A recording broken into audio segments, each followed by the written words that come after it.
سلاف و رێزن گەرم و گەلک بەخێر هاتن بەرنامەکدی یا کورد کونەکشن ژێرە ji Washington ji رادیویا کوردیا دەنگی ئەمریکا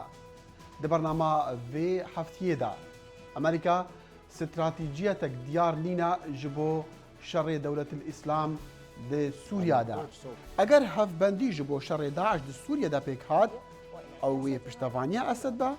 Pêvajoya siyasî û zehmetiyên ewlehiyê naverokê hevpeyvînekê digel Dr. Dilawar Eladîn serokê navenda vekolînên Rojhilata Navîn Mêvanê dengê Amerîka bû. Slavên dubare temaşevanên hêja. Serokê Emerîkî Barack Obama dibêje hêşta Amerîka stratîjiyek nîne ji bo şerê Dewletil Îslam milîtanên Dewletil Îslam di nav Sûriya de. Lê wî got jî ew ê Wezîrê Derve John Kerry bihênir Teherêmê ji bo avakirina hevbendiyekê ji bo şerê vê komela tîroristî. سەرۆکی ئەمریکا باراک ئۆباما دەڵێت هێشتا هیچ استراتیژێتێکی نییە بۆ ئەوەی بە چ جۆرێک چەکدارانی داعش لە عێراق و سووریا شکست بدات. لە ڕۆژی هەینی ڕێکخراوی سایت بۆ گەڕان بە دوای تیرۆریستانی نێونەتەوەیی ڕایگەیان ملیتانەکان گرتەی ڤیدیۆیی نوێیان بڵاو کردوێتەوە کە تیایدا سێ پیاوی دەمامەکرا و نیشان دەدات سەربازێکی کورد سەردەبڕن. چاودێر دەڵێن ئەم گرتە ڤیدیۆیە هۆشداری دەداتە مەسعود بارزانی ڕێبەری کورد کە دەستبەرداری هاوپەیمانێتی بێت لەگەڵ هێزەکانی ئەمریکادا. هاوکات سەرۆک ئۆباما ڕایگەیان ئەرکی سەرەکی ئەوەیە دەستکەوتەکانی ملیتانەکانی دەوڵەتی ئیسلامی لە عێراق بەدەستیان هێناوە لە ناو ببات. سەرۆک ئۆباما لە ڕۆژی پێنجشەممە بە پەیامنێرانی گوت تا ئێستا استراتیژیەتێک پێک نەهێنراوە بەڵام هەوڵەکان بەردەوامن بۆ پێکێنانی هاوپەیمانیەک بۆ مامەڵەکردن لەگەڵ قەیرانی عێراق و سووریا. من لەو بڕواایەدا وڵاتانی هەرێمەکە ئەو وڵاتانی کە لەسەر زۆر بەی کات ڕێناکەون ئێستا دەزانن دەوڵەتی ئیسلامی لە عێراق و شام هەڕەشەیە بۆ سەر هەمویان و من داوام لە وەزیری دەرەوە جان کێری کردووە بڕوات بۆ هەرێمەکە و بەردەوام بێت لەسەر پێکێنانی هاوپەیمانیەک کە ڕوبەڕووی ئەو هەڕەشەیە ببێتەوە. سەرۆک ئۆباما گوتی وڵاتە یەکگرتووەکانی ئەمریکا بەردەوامیش دەبێت لە هێرشە ئاسمانیەکانی بۆ سەر ئامانجەکانی داعش لە عێراقدا. گوتی ئەم هێرشانە بۆتە هۆی لە دەستدانی چەک و تەقەمەنیان. سەرۆک ئۆباما بە ئاشکرا ڕای نەگەیاند کە هێرشی ئاسمانی دەکەنە سەر ئامانجەکانی داعش لە سووریاشدا. ڕیشەکێشکردنی شێرپەنجەیەکی وەکو داعش ناتوانرێ خێرا بێت و ئاسان بێت بەڵام دڵنیان پێمان دەکرێت و دەیکەین بە پێکەوە کارکردن لەگەڵ هاوبەشەکانمان سەبارەت بە خۆشمان من بە وەزیری بەرگری چەک هەیگڵ و سەرۆکی ستونە هاوبەشە لەشکرەکانم گوتووە چەندین بژارە ئامادە بکەن. سەرۆک ئۆباما تاوتوی مامەڵەکردن لەگەڵ قەیرانەکانی تریش دەکات لە ئۆکرانیا کە ڕووسیا تاوانبار دەکات بەوەی سەدان سەربازی نادۆتە ناوچەکەوە. وێنەی سەتەلایتەکانی ناتۆ نیشان دەدات تۆپخانەکانی رووسیا لە ئۆکرانیا دانراون. بەڕێز ئۆباما دەڵێت رووسیا بەرپرسە لە توندوتیجەکانی ئەو وڵاتە بەڵام هێشتا هیچ بڕیارێکی نوێی دژ بە مۆسکۆ ڕانەگەیاندووە. بەپرس و ڕاپێکردنەکانمان لەگەڵ هاوپەیمانان و هاوبەشەکانمان لە ئەوروپا پێشبینی دەکەم دەبێت هەنگاوی زیاتر بنین لەبەر ئەوەی تا ئێستا هیچ هەنگاوێکی کاریگەرمان لەلایەن ڕووسیاوە بەدی نەکردووە بۆ چارەسەری دیپلۆماسیانە. سەرۆک ئۆباما گوتیشی دەبێت لەگەڵ کۆنگرێسیشدا تاوتوی مەسەلەی سووریا بکرێت بەر لەوەی کردارێکی لەشکری بگیرێتە بەر. لە کاتێکدا یاسادانەران هێشتا لە پشودان ڕەنگە چەند ڕۆژێکی پێ بچێت تا سەرۆک دەرفەتی هەبێت ئەو هەنگاوە بنێت. هێرۆ زەنگەنە دەنگی ئەمریکا. و ئەمریکا و دۆست و هەفپەیمانên xwe yên Ewropî û li Rojhilata Navîn jî hizra şerekî berfireh li dijî hêzên Dewletil Îslam yan komela Daeş dikin. Ev komela ku meydana şerê xwe li Iraqê û li Sûriya berfireh kiriya li herêmekî ku ji xwe ber rewşa ewlehiyê lê gelek aloza. Lê gelek şareza bawer dikin eger ew şer bû, eger ew hevbendî durist bû ji bo şerê Daeş wê piştevaniya serokê Sûrî Beşar el-Esed be. حکوومەتی سووریا کە پارچەیەک لە خاکەکەی چەکدارانی ئیسلامی دەستیان بەسەراگرتووە دەڵێت ئامادەیە هاوکاری کۆمەڵگەی نێودەوڵەتی بکات بۆ بەڕێنگاربوونەوەی ئەو میلیشیانە. وەلید موعەلم وەزیری دەرەوەی سووریا دەڵێت دیمەشق بە خۆشحاڵیەوە پێشوازی تەنانەت لە ئەمریکا دەکات لەگەڵ ئەوەی پشگیری ئەپۆزیسیۆنی سووریا دەکەن. الأيام القليلة القادمة ستحكم. لە چەند ڕۆژێن بێن ئەمێ ڕاستگۆیە جڤاکە نفنەتەوەیی و هەرێمی ببینن دشەڕێتیرۆنێدا هەتا نەهامە ئەو ڕاستی نەدیتیە. ئەکبەر ئەحمەدیش پرۆفیسۆر لە ئەمریکان یونیڤرسیتی دەڵێت ئەلبەتە بەدەستهێنانی ئەو جۆرە هاوکاریە پشتیوانیەکی گەورە بۆ سەرۆک بەشار ئەسەد دەبێت. کارێک وەسا دێ ڕژێما سووری بێگونەح دەرخا و ڕەوایی بدەتێ و دێ بێژە بەرێخوا بدێ ئەفیامەکری پێتیڤی بوو ڕەنگە خوین هاتیە ڕشتن لێ ئەو پێتیڤی بوو و ئەڤە بەلگە حتا ڕۆژ ئاوا ئەمریکا و بریتانیا هاتنە دگەلمە. بەڵام دانپێدان بە خەتەرناکی دەوڵەتی ئیسلامی و هێرشکردنە سەر چەکدارەکانیان لە عێراق واشنتن ناکاتە هاوپەیمانێکی دیمەشق. هەروەک جێن پساکی وتەبێژی وەزارەتی دەرەوە گوتی بەڕێوەبەرایەتی ئۆباما بیر لە ژمارەیەک بژارە دەکاتەوە کە لەسەر سنوور ڕانەوەستێت. Ev vê manayî nade ku baveriya me hatiye guhertin li ser zulma zordariya rejima Esed û karên wê yên dirindane li dijî xelkê Sûriye. Lê ji ber gefeya mezina dewleta Îslamî divê em hevkariyê digel welatên heremî bikin. ڕێبەرانی هەرێمیش هاوبیرن لەسەر ئەوەی دەبێت هاوپەیمانیەتێکی بەرفراوانتر پێک بێت بۆ لە ناوبردننی دەوڵەتی ئیسلامی. تەنانەت کە ڕەنگە ڕاستەوخۆ سوود بە حکوومەتی ئەسەد و هاوپەیمانەکانی بگەیەنێت. خەتەری ئەوە بە ئاوایەکی ئەم ئیرانی خەلات دەکەین ڕژێمە ئەسەد خەلات دەکەین و رووسیا خەلات دەکەین ji بۆ ڕفتارێوێ ji بۆ درێژکردنا دەمێ مانە ڕژێمە ئەسەد و ئیرانێ کوان دەستوردار ئامادەکرد ji بۆ دروستبوونا دەولەت الئیسلام و نەها ڕۆژ ئاوا مایەخوا دکەتێ بۆ دیتنا چارەسەریە ڕەوشەکێ وان حکوومەت و وان تەفگەران دەست دروستکردنا وان هەیە بوێ معنایە کو ئەم ئالیکاریە وان دەکەین بۆ بەرپرسیار نەبن هەمبەر ئەنجامین سیاسەتên xwe. شیکەرەوە نورا بن ساحل لە سنتەری ئاسایشی نوێی ئەمریکاوە دەڵێت واشنتن زۆر بەوردی بیر لە بڕیارێک سەبارەت بە دەوڵەتی ئیسلامی دەکەنەوە. ئەمریکا ناخوازە مایە xwe bike şerê naxwe yan wek piştevanê Esed xuya bike. Ji ber vê em gelek hewlan ji bo destxistina zanyariyan û çavderiyê ji cem Emerîkiyan dibînin. Heta ku weneyek zelal berçav be, ka çi li ser erdê dibe û biryara durust ji paşerojê ra vê çi be. هەڵوێستی لەشکری ئەمریکا دژ بە چەکدارانی دەوڵەتی ئیسلامی هەتاکو ئێستاکەدا سنووردار بووە بە هێرشی ئاسمانی لە عێراق بەڵام ڕەنگە هەنگاوی زیاتری ڕاستەوخۆ بگیرێتە بەر لە شەڕێکی بەرفراوانتر کە سەرۆک ئۆباما دەڵێت نە ئاسان و نەخێرا دەبێت. و سەرۆکی ئەمریکی باراک ئۆباما و تەڤایە کاربدەستان لێرە لێ واشنتن گرانیە دادنن سەر پێک ئینانە حکوومەتەکە ئێگرتی لە بەغدایە تێدا تەڤایە لایەنین عێراقی بەشدار بن بتایبەت جڤاکن سنیان کو بتنێ ئالیە بکاربە بڕاست و درستی هەفکاری بکە دێ دەرخستنا کۆمەڵا دەولەت الئیسلام داعش ژێ عێراقی هەفدەم دگەل زەحمەتیین ئەولەهیە پێڤاژووە سیاسی لە عێراقی چا بڕێوە دچە ئەڤە ناڤەڕۆکێ هەفپەیڤینە هەفکاری من بەڵێن ساڵحە دگەل دەکتەر دلاوەر عەلائەدین ژێ ئەنستویا ڤەکۆلین ڕۆژهەڵاتە ناوین دەکتەر دلاوەر میوانێ دەنگی ئەمریکا بوو. عێراقیەکان بە گشتی قسە بکەین پرۆژەیان نییە بۆ ڕزگارکردنی عێراق. لەو کاتێک کە عێراق کەوت بۆ بەرهەڕەشەی دەوڵەتی ئیسلامی بەشێکی زۆری لە وڵاتە داگیر کردبوو بگرە عێراقی پارچە کردبوو لەو کاتەشدا لە ناو مەمەڕەکانی پەرلەمان و حکوومەتی عێراقیدا باسی شەڕی داعش نەبوو باسی ململانێ و چێشم و سراعی دەسەڵات بوو وەکو ئەوەی بڵێ کە عێراقی ژەژێر هەڕەشەی دەرەچیدا نەبێ. پێکهاتەکانی عێراقی ئەوەندە لێکترازاون ئەوەندەش نیەتی چاکردنیان نەماوە لەگەڵ یەکتر ئەوەندە متمانیان لەگەڵ یەکتر لە دەست داوە سیقەیەکی وا دروست نەبووتەوە هەموو لایەک بەیەکەوە دابنیشن بیر بکەنەوە لە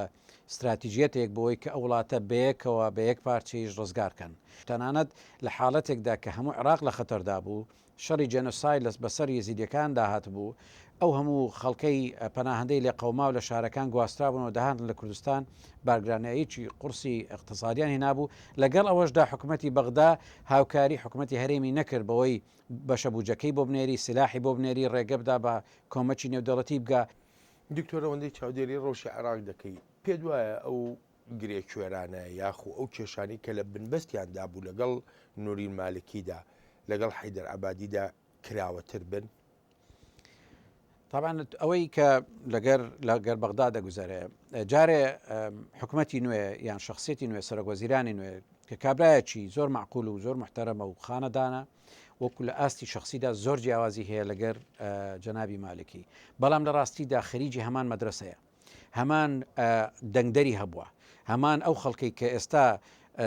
چاودێری تەسەڕفاتی دەکاو یان مەرجی هەیە بۆی کە چن سەرۆکوەزیران بێ هەمان کەسن دەوڵەتی قانون هەر لە جێگەی خۆی ماوە لە کوتلەکەشیان لە ناو پەرلەمان هەمان بڵۆکی هەیە کە دەتوانانی ڕێگری بکە لە هەموو مەتالیبێکی کوردی جا بۆیە بەڕاستی شت زۆر نەگۆڕاوە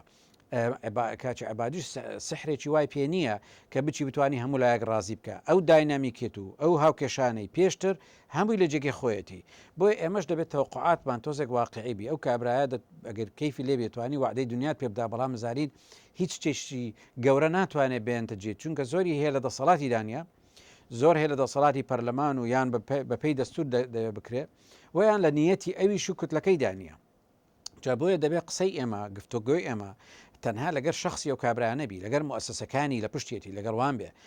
لە چوارچەوەی پەرلەمان لە چوارچەوەی بەیت الشیعی قسەیان لەگەر بکرێت تەنانەت دەوڵەتەکانی وەکو ئەمریکا و ئێران بینین نامەوزوع ئێستا مەفروزە ئێمە کە داوای گەڕەنتی دەکەین داوای ئالیاتی پاراستنی ئەو ڕێکەوتە دامان دەگەین دەبێ یەکەمین عقدی تەوقیع بکەین لەگەر ئەمریکابی بڵێن ئێوە زەختمان لێ دەکەن بچینەوە بۆ بەغدا ئەگەر بەغدا فەشەلی هێنا عقدەکەی لەگەر تۆ دەبێت نافز بێ لەوەی کە بمان پارێزی ئەمە بەرەو دەوڵەت بچین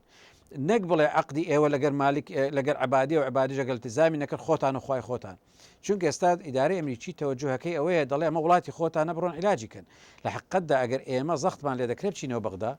دەبێ عقدێکمان لەگەر ئێران هەبی بەوەی ئەوانیش گلەی لە ئێمە نەکرد کە ئەگەر هات و عەمەلەی سیاسی لە عێراق فەشەلی هێنا ئەمریکیەکان بمان پارێزن لەو کاتەی کە ئێمە کەوتینە بەر هەڕەشەی عێراق چونکە عێراق توانای ئەوە هەیە کە بەقەدەر دەوڵەتی ئیسلامی بتە هەڕەشە لەسەر ئێمە دوو قواتی دجلەمان لێقی بکەنەوە لە بۆ منتەقەی کەرکووک و داوای جێناکۆ بکەن پێیان دەکڕێ ئێمە بخەنە بەر هەڕەشەی مان و نەمانەوە جا لێرە ئێمە دەبێت ئاڵقەی گەڕەنتیەکانمان فراوان بکەین دەوڵەتانی ئەوروپی بینێنە نامەوزوع تورکیا بینێنە نامەوزوع وای لێ نەگەڕین کە ئێمە مناقەشەی ئێمە لەگەر خودی شخصی کاک عەبادیە کە ئەویش توانای بەڵێندانی زۆر سنووردارە تورکیا چۆن دەتوانانی بێنیتە ناو ئەو پرۆسەیەیانە ئەو هاوکێشە سیاسیەوە لە کاتێکا ینی زۆرێک لە چاودێر لەو بڕواایەدان بەشێکی گەورەی کێشەکانی نێوان کورد و بەغدا تورکیا خۆیەتی وەزعی تورکی زۆر گۆڕاوە دەبێت ڕەچاوی ئەو حالەتە نوێ بکەین تورکیا بە حیاتی سەیری قەزی کوردی و دیوی عێراقی کردووە لە ڕوانگەیەکی ئەمنیەوە ئێستا بۆ یەکەم جارە لەو چەند ساڵەی ڕابردوو تورکیا سەیری کوردستان دەکا لە ڕوانگەیەکی سیاسی و اقتصادیەوە تەنانەت سەیری کێشەی کوردی ناو تورکیاش دەکا لە هەمان ڕوانگەی سیاسیەوە ئێمە دەبێ ئەو شێوازە نوێی تورکیا لە باوەش بگرین دامی بکەین تێی بگەین بەکاری بێنین بۆ مەسلحەتی خۆشمان و ئەوانیش ئەوە بەکەم نەزانین چونکە ئەمە ڕزگارکەری چارەنووسی ئێمە دەبێت ڕۆژێکە گەرەمە تووشی کێشە بووین لەگەر بەغدا و لەگەر ئێران و لەگەر سونەی جیرانەکانمان کە تا ئێستا نەمانتوانیوە جسری پەیوەندی بە قوتکەی نەگەریان بەڵام دکتۆرگەر یارمەتیم لێرەدا ئەم ڕۆژە ئاسایشەی کە لە عێراقاتۆتە ئاراوە ئەمەی داعش و شەڕەکانی داعش با بڵین زۆر لە شیکەرەوە ئەمە بە پرۆژەیەکی سونەگەرایی دەزانن لە ناوچەکەدا وەک چۆن باس لە شانشینی عەرەبستانی سعودیە و باز لە قەتەر دەکرێت لە پشتیوانی ئەم هێزە و دابینکردنی کۆمەکەکان بۆ ئەم هێزە ئاوهاش بەرگوێمان دەکەوێت کە تورکیاش ئەگەر یارمەتیشی ڕاستە خۆی نەدابێ بەڵام چاوپۆشی لە زۆر لە جموجۆڵەکانی ئەم ڕێکخراوە تێرۆریستیە کردووە. بەڵێ ئەو قسانە تا حدێک ڕاستی تایە بەڵام هەندێک سەرلێشەوانیشی تایە تورکیا غەڵەتێکی هەرە گەورەی لە سووریا کرد بەوەی کە بڕیاریدا کە بەشار لا بچێ زۆر بە خێرایی چوو زۆر قوڵایی خۆی تووشی التزامێک کرد کە هاتن دەرەوە ئاسان نەبوو بۆی وای تەسەوەڕ دەکرد لە دوای ئەو دەستپێکە ئەمریکا و ئەوروپا دێت لە دوای و پشتی دەگری و هەتا لادانی بەشار و بڵێن توانای ئێرانیش بۆ هێشتنەوەی بەشاری بە کەمتر زانی لەوەی کە هەبوو سەرباری ئەوە بۆ خاتری هەمان ئامانج کەوتە هاندانی جەیشی بڵین ئازادی سووری و هەروەها لەوە دەچی لە مەسلەی جەبهەی نووسڕە و لە مەسلەی یارمەتیدانیان هیچ نەبێت چاپۆشیکردن لە هەندێک لە توندڕەوەکانی ئەوێ ڕۆلی هەبوو بێ بەڵام لەوە ناچێکە لە بەرامبەر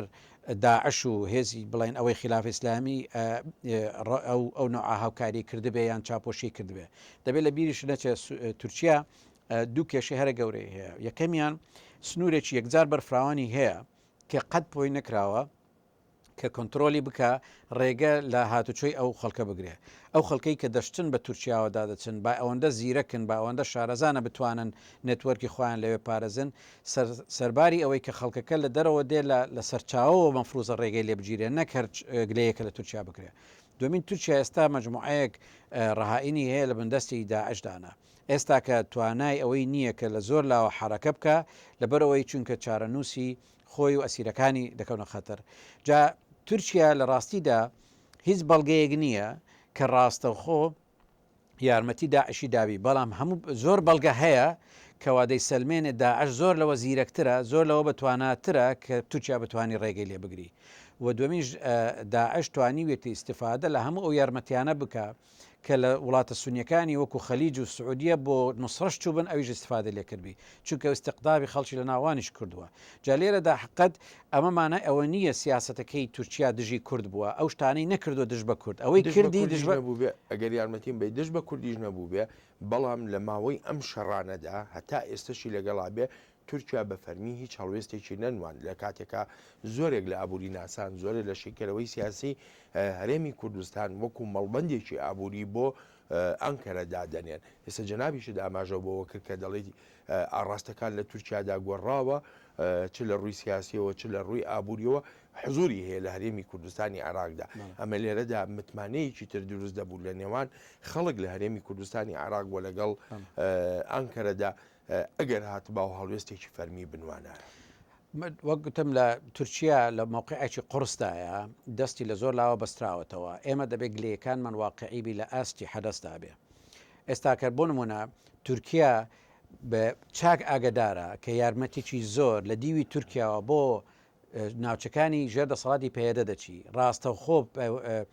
کۆمەک دەنێردرێ بۆ پەیەدا بۆ کوردەکانی سووریا ڕێگەی لێ نەگرتوون بەعکسەوە لە بەعزە ڕووی ئینسانیەوە خۆش یارمەتی ڕەنگە دابن لە دیوی کوردستانی بڵین عراق یارمەتیی زۆر لە دیوی تورکیاوە هاتووە حرەکە هاتووە زۆر شت کراوە کە تورکیا نەهاتوتە مەیدان بەڵام ئێمە چاوەڕۆیشتی گەورەترمان دەکرد لە تورکیا لە کاتی قەیراندا لە کاتی هجوومە عسکەریەکاندا لەو شتانەی کە ئەوروپایەکان و ئەمریکیەکان کردیان بەڵام تورکیانەی کرد ئەو گلەیانە پێیان گەیەندراوەتەوە ڕەچاویشتی گەورەترمان دەکرد بەڵام لە هەمان کاتیشدا بێجگەل لە مەسلەی انتخابات و خەریکی کەشەی ناوە خۆیان و مەسلەی سووریا لێگەڕێ خۆشیان دەبێت لە بیرە نەچی مەسلەی ئیدارەکردن لەگەر داعش لە زۆر زۆر هەستیارترە لەوەی کە ئەوان بچن لە میدیا و بە مواقفی سیاسی بتوانن خۆیان یەکلایی بکەنەوە جا بۆیە دەکرێ بڵین دراسەیەکمان پێویستە لەوەی ئایا بزانین سیاسەتی تورکی بەرەو چێوە دەچی و ئێمە لی زەرمەندیان سوودمەندین من ئەوەی دەیبینم ڕوتی سیاسەتی تورکی لەو چەند ساڵی ڕابردوو بە کامیتی جابووە نەگۆڕاوە بەڵام تەوقعاتی ئێمە لە کاتی قەیراندا لە تورکیا زۆر زیاتر بوو لەوەی کەوان کردیان ئەوجا ئەوان ئایا عوزری خۆیان چیە و سەبەبیان هەیە لەو بڕایدام لەو چەند ڕۆژەی ڕابردوو کەوا وەفتی کوردی چوو بۆ تورکیا لە ژووری داخراودا بۆیان شەرحکراوە چییە بەڵام کە نەهاتوونە دەرەوەی باسی بکەن من تەسەوری دەکەم زۆر شت عیلاقی هەبی بەو التزامانەی کە تووشیان بوونە یەک لەوان ڕەنگە ئەسیرەکانیانەکە لە ژێر دەسەڵاتی داعشدایە چونکە تو حساب کە بزانە ئەمریکا چۆن هەژا بەوەی کە یەک